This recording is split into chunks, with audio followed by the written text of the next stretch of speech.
The lawyer didn't threaten me. That was the part I wasn't prepared for. He just sat across the table with his hands folded and his voice at a reasonable volume and told me that my daughter-in-law was prepared to return a portion of what had been moved. A portion. Like it was a misunderstanding about a borrowed sweater. Like my wife hadn't spent the last 11 years of her life building something that was now being described as an informal arrangement. I told him I'd think about it. I didn't think about it. But I'm getting ahead of myself. Let me go back to the beginning, because this story doesn't start with lawyers. It starts with a wooden box that my wife almost threw into a dumpster outside the house we'd lived in for 43 years. My name is Clifford Beaumont. I'm 68 years old. I spent 31 years driving long-haul freight routes, mostly the I-10 corridor, Texas to California and back again. It's a job that teaches you patience the way nothing else does. You sit with a load you can't rush, in weather you can't control, on roads that don't care who you are. My wife Vera used to say that trucking made me quiet. She didn't mean it as a complaint. She meant I learned how to wait. Vera passed 14 months ago. Pancreatic cancer, which moves the way it moves and doesn't ask permission. She was 64. We had 38 years together, and I will tell you plainly that she was a better person than me in almost every way that counts. More patient, more generous, quicker to forgive. She also had a mind for numbers that I never did. After she retired from bookkeeping, she managed everything. Our accounts, the house, the small investment portfolio she'd built slowly over decades. She didn't brag about it. She kept a ledger the old-fashioned way, handwritten, in a composition notebook she stored in the bottom drawer of her nightstand. When she got sick, she tried to explain it all to me. I tried to listen, but there's something about watching someone you love get smaller in a hospital bed that makes it hard to retain information about mutual funds. Our son Douglas lived 2 hours away in Austin. He came when he could. His wife Tamsin came with him. Tamsin was efficient in the way that people are when they've decided they're the most competent person in any given room. She handled things. She coordinated. She made calls. When Vera was moved to hospice, it was Tamsin who communicated with the staff. Tamsin who organized the meal schedule among the neighbors who offered to bring food. Tamsin who sat with the attorneys when Vera's health directive needed to be updated. I was grateful. I want to be clear about that. At the time, I was genuinely grateful. Douglas is a good man, I believe that. But Douglas defers to Tamsin the way some men defer to weather. Not because they want to, but because it seems easier than arguing with something that large. Vera passed on a Tuesday in October. The leaves were turning. The light was the way it gets in the fall in South Texas, low and golden and quiet. 2 weeks after the funeral, I was cleaning out Vera's side of the bedroom. It was the kind of task you put off until you can't. I worked slowly, folding things, setting some aside for Douglas, some for donation. In the back of her closet, behind her winter coats, was a shoebox I didn't recognize. Brown, no label. The kind of box that once held sensible shoes. Inside was a small accordion folder, the kind you'd find at an office supply store. Inside that were documents I didn't immediately understand.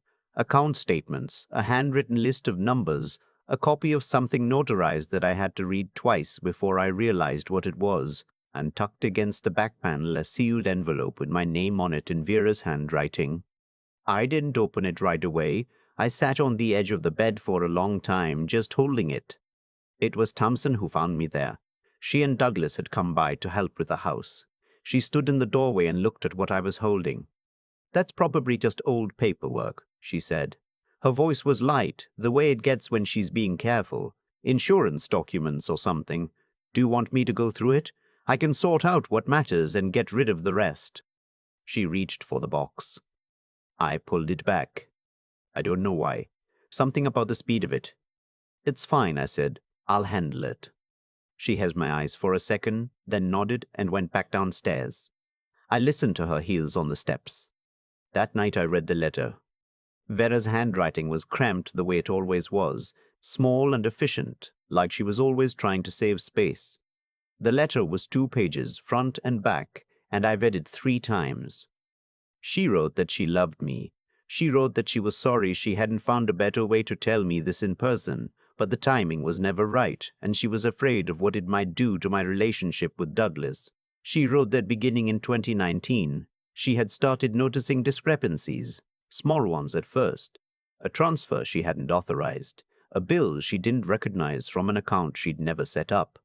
She'd asked about it twice and been told she was confused, that the medication made it hard to track things, that Thompson was handling it, and it was all fine. She knew it wasn't fine.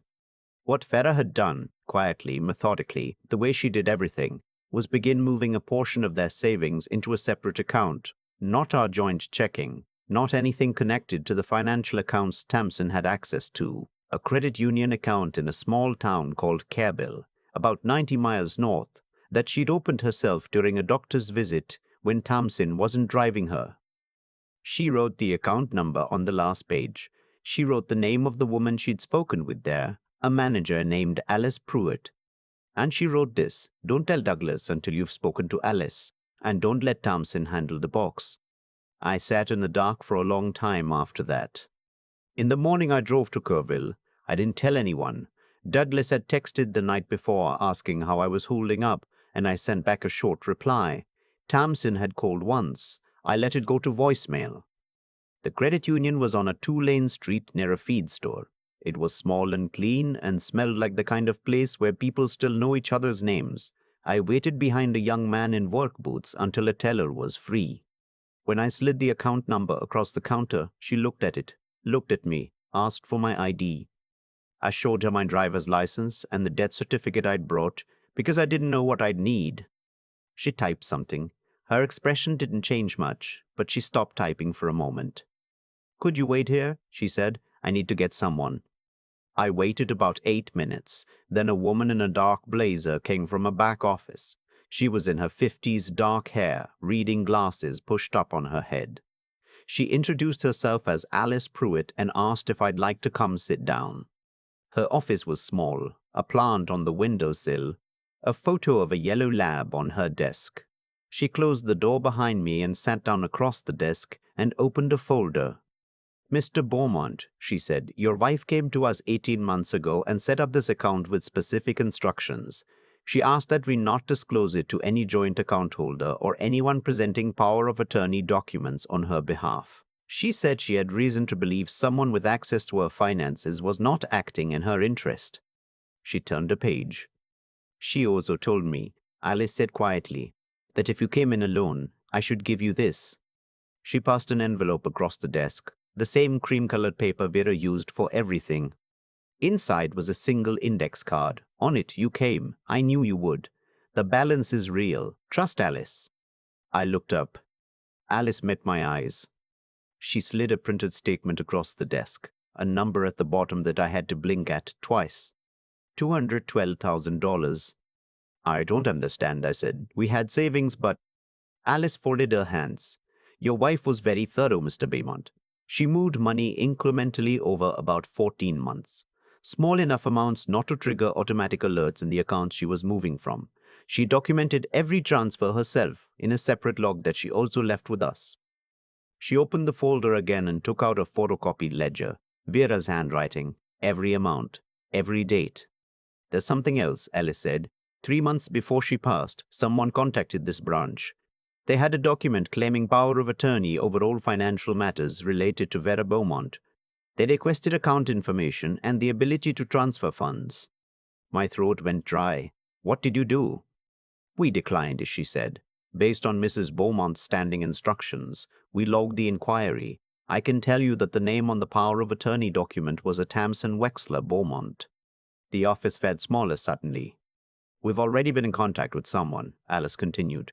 "There's a woman from the Texas State Securities Board who asked to be called if you ever came in." She picked up her phone. I sat there looking at Vera's handwriting on the ledger while Alice made the call. Outside the window, someone was walking a dog past the feed store. The whole street looked ordinary. Nothing about any of this felt ordinary. The woman who came in was younger than I expected, late 30s, dark blazer, the kind of focused calm that tells you a person has delivered bad news many times and learned how to carry it without flinching. She introduced herself as an investigator with the board's Elder Financial Exploitation Unit. She shook my hand and sat down. "I need to ask you some questions," she said, "about your wife's financial history over the last few years, about who had access, about what you may have noticed or been told. What followed was the longest conversation of my life, and I have driven from El Paso to Jacksonville in one stretch. She asked who had managed my wife's medications, who handled her appointments, who had communicated with her doctors, who set up the online banking, who had access to her email. As she spoke, I found myself sorting through memories the way you sort through a box of receipts, things I'd kept without knowing why, things that now had a different weight. The time Vera called me confused, saying she couldn't find her savings account online anymore, and Damson explained she'd consolidated things for simplicity. The time I asked about a quarterly statement that didn't arrive and was told the accounts had gone paperless. The time Vera squeezed my hand in the hospital and said, "Just once, I need you to check the closet when I'm gone." I thought she meant her winter coat. I thought she meant something sentimental. I told the investigator about the letter, about the ledger, about the call Tamsin had made to this branch 3 months before Vera died. She nodded, wrote things down. "Did your wife ever tell you she felt pressured?" she asked, "or that information was being kept from her?" I thought about that for a moment. "She told me once," I said, "maybe 6 months before the end, that she felt like she was losing track of things, that her memory wasn't reliable. I assumed it was the illness or the medications." The investigator looked at me carefully. "In many of these cases," she said, "the confusion is manufactured. Caregivers, especially those managing medications and communication, can create an environment where the person being exploited comes to doubt their own memory. It makes the documentation your wife kept even more significant." She tapped the ledger. "This is evidence that she knew exactly what she was doing," she said, "that she was of sound mind, that she chose to protect what she'd built for you." She paused. "We're going to open a formal investigation. That means you cannot confront your daughter-in-law or your son. If they know what we're looking at, records disappear. Phones get wiped." I thought about Douglas, about the way he deferred, the way he always had. "You're asking me to go home and act like nothing happened." "Yes," she said. I did. The drive home was 90 miles of highway I'd driven in every kind of weather, and I don't remember a single mile of it. I made dinner. I didn't eat. I watched television. I didn't see. When Douglas called that evening to check in, I said I'd had a quiet day. When Thompson texted asking if I'd found the insurance paperwork yet, I said I was still looking. I slept maybe 2 hours. Over the next 2 weeks, I wrote things down.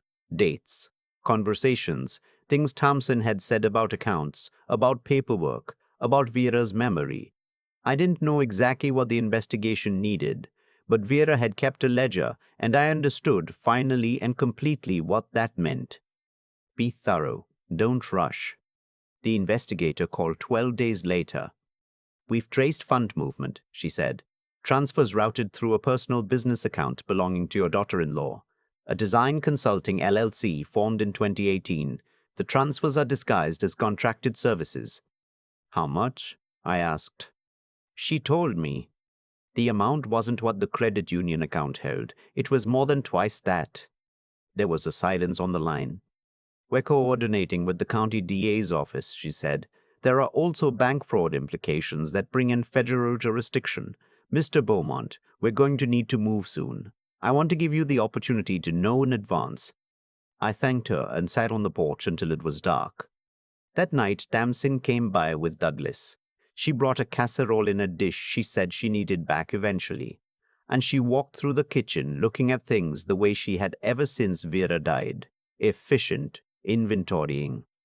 She asked whether I'd spoken to an estate attorney yet. "Not yet," I said. "You should," she said. "There are accounts Vera had that we should probably consolidate. Makes things simpler." I looked at my son over her shoulder. He was looking at the floor. "I'll get around to it," I said. At 6:45 the next morning, my phone buzzed. "It's happening this morning," the investigator said. "Simultaneous warrants. Financial records, electronic devices, the business accounts." I made coffee and sat at the kitchen table where Vera and I had sat for 38 years of mornings, and I let the house be quiet around me. By 9,000 they were in custody. Douglas wasn't charged. There was no evidence he'd participated directly, but that distinction didn't make the next conversation easier. He called me from a parking lot somewhere, his voice barely holding together. "Dad," he said, "tell me what's happening." I told him. There was a long silence. "I didn't know," he said finally. "I know," I said. I believed him. I still do. But believing someone didn't know a thing is different from believing they saw nothing. Douglas had seen things. He'd chosen the easier explanation every time. I understood it. I'd done the same thing for years. Tamsin's attorney called 2 days later. Smooth voice. Practiced rhythm. He mentioned the stress of caregiving, the ambiguity of what constitutes compensation, the opportunity to handle things privately and spare the family from drawn-out proceedings. I asked him what portion of the funds Tamsin was willing to return. He gave me a number. I told him my wife had kept a ledger of every dollar she'd moved and every dollar that had been taken. I told him the number he'd offered was less than a third of what that ledger documented. I told him that Vera had been methodical about this for 14 months because she'd known she was running out of time and she'd wanted the record to be clean. There was a pause. "You should think about what this does to your relationship with your son," the attorney said. Vera would have known how to respond to that with grace. I just hung up. The trial came 8 months later. I sat in the third row, behind a woman I didn't know and the man who turned out to be a forensic accountant hired by the DA. The courtroom was the same pale wood and fluorescent light of every courthouse I'd ever sat in for traffic violations and jury duty summons. Nothing about it looked like the setting for the most important day of my life.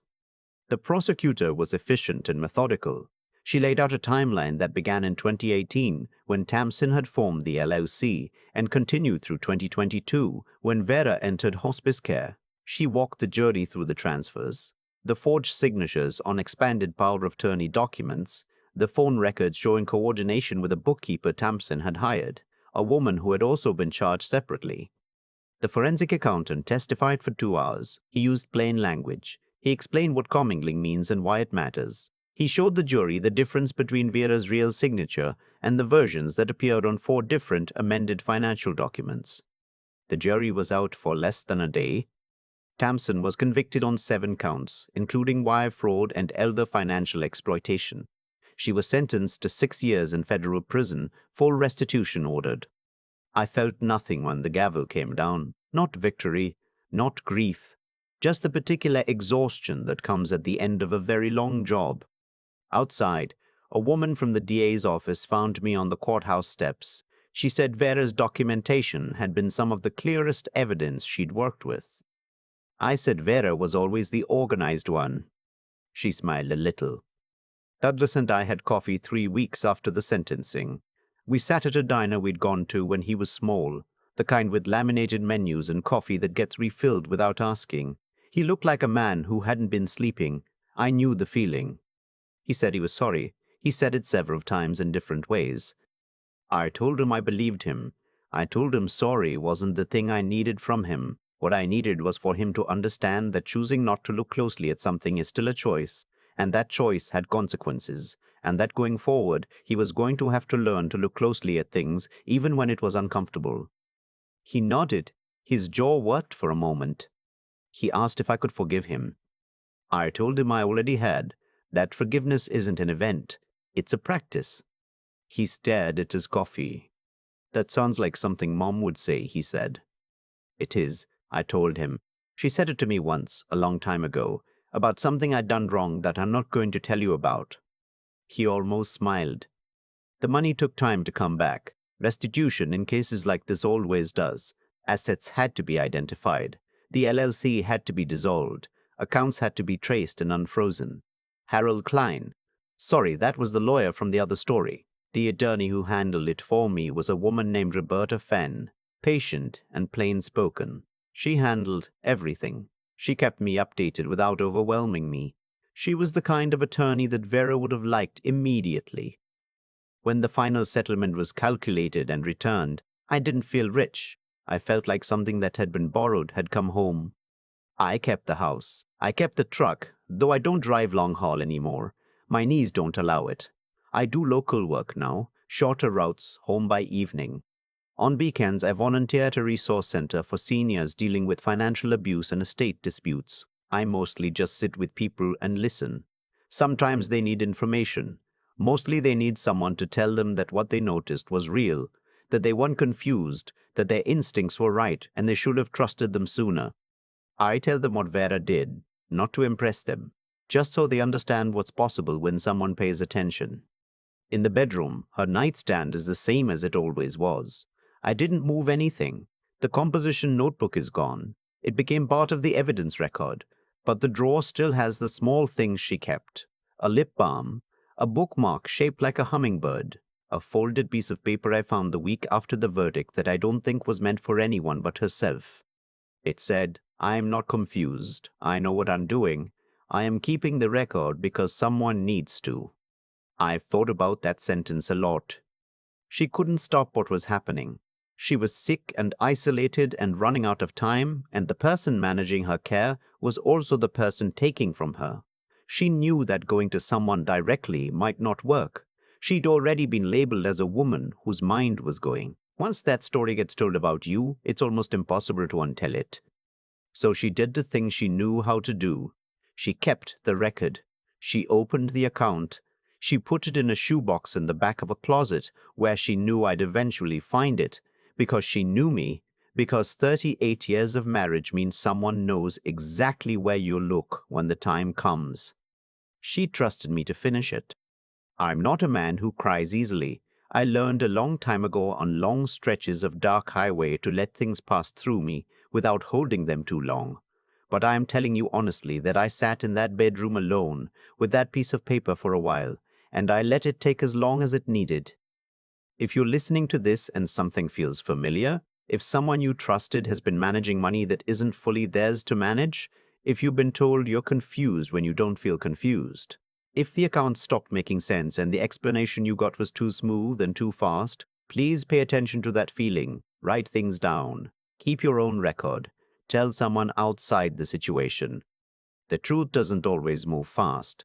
But when someone has taken the time to document it clearly, to preserve it somewhere safe, to trust the right person with it at the right moment, it moves. It moved for Vera. The thing I keep coming back to is the shoebox. Not what was inside it, the box itself. A plain brown box sitting behind a row of winter coats that Vera had worn for 20 years. She could have chosen anywhere else. A safe deposit box, an envelope left with an attorney, a letter mailed directly to me. But she chose the closet. She chose the thing I'd have to physically move through grief to reach. The act of clearing her side of a room I hadn't been ready to clear. She knew me that well. She knew I'd find it when I was finally ready to stop avoiding it. That's not luck. That's a woman who spent 64 years paying close attention to the world around her and deciding, even when she was running out of time, to be precise about it. She didn't let fear make her sloppy. She didn't let exhaustion make her give up. She kept her record clean, and she trusted me with the rest. I think about the kind of character that requires. Not bravery in the dramatic sense, not the kind you see in movies where someone makes a speech and the music swells. The quieter kind. The kind that means you keep doing the next right thing even when no one is watching, even when you're in a hospital bed, and the person managing your medication is the same person, helping themselves to your savings account. Vera did not curse or collapse or confide in the wrong person. She opened a bank account 90 miles away during a doctor's appointment. She kept a ledger. She sealed an envelope. She put it somewhere I would find it, and she waited. That's integrity. Not as an abstract idea, but as something lived out in small, daily, unglamorous decisions. Every entry she made in that ledger was a choice to be honest about what was happening, even when the easier thing would have been to convince herself she was misremembering. And the intelligence it took, I don't use that word lightly. Vera figured out what was being done to her before anyone else did. She understood the mechanisms. She moved money in amounts small enough not to trigger alerts. She found a branch far enough away to be outside the radius of anyone watching her. She knew exactly what documentation would be needed to make a case, and she built it herself, alone, while sick. There's a kind of clear-eyed thinking that only happens when a person has refused to be panicked into carelessness, and Vera had that. She thought her way through the hardest year of her life, and she left a trail clean enough that a prosecutor could follow it 2 years after she was gone. What I had to bring to it was simpler, but it still mattered. I had to keep moving when it would have been easier to stop. When Tamsin reached for that box, something in me pulled it back. I didn't know why. I just knew the speed of it felt wrong. That instinct didn't solve anything by itself, but I followed it. I drove the 90 miles. I sat in the office. I listened. I kept the secret for 2 weeks while writing things down in a notebook because that was what the moment asked of me. Persistence isn't heroic when it's happening. It's just refusing to quit on a Tuesday when quitting would be so much more comfortable. What happened to Tamsin happened because actions compound. Years of small thefts, each one justified by the last, each one making the next one easier, until the whole structure was built on something that couldn't hold weight. And what happened for Vera happened the same way, one careful decision at a time, one entry in a ledger, one sealed envelope, one right person trusted at the right moment. That's the thing about the choices we make when we think no one is keeping score. Someone always is. Sometimes that someone is us.